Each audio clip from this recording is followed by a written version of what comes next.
This week, we've got some other stuff to talk about, mostly auction-related stuff because we're really in the thick of the season. Yes, Christie's yes. Paris auction is closing today as we record this, and I've been watching Yes. the results.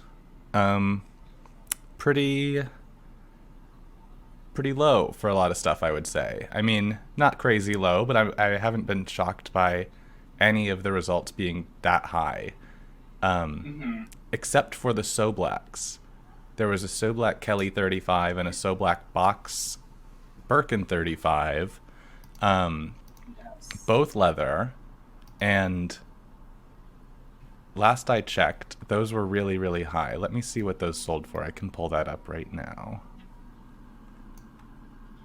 There was one shocker for me, at least, which was uh, the Gucci bamboo handle that went for 138 euro, 1,000 euros.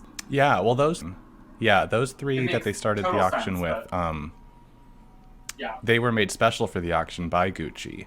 And I think, those ultimately were kind of disappointing results for them because the one with the glass handle and the one with the diamond and gold handle Definitely each below just the sold for the estimate. opening bid.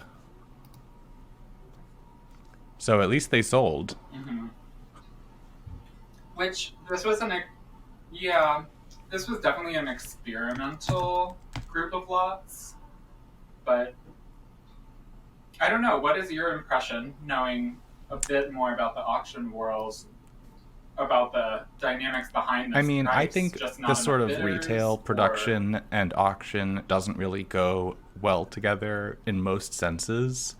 There was that instance hmm, earlier this year when Sotheby's collaborated with Louis Vuitton to sell, and then like double collaborated with Nike to sell that special group of 200 sneakers that were made with this different monogram materials. And that was sort of like, it went so well. yeah, Every pair sold for over $100,000. Some went for over $300,000.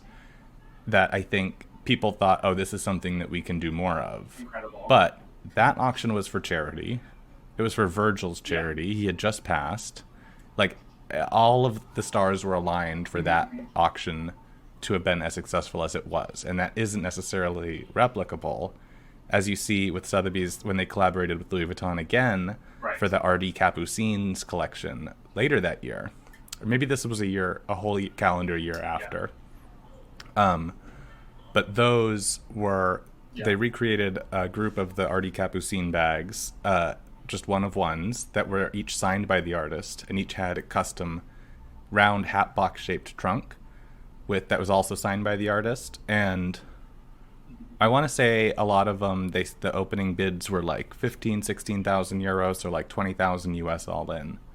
And a couple went for like 40, a couple went for like 30, a bunch went for like 20, the opening bid or one above, and then a handful didn't sell. And I was really surprised.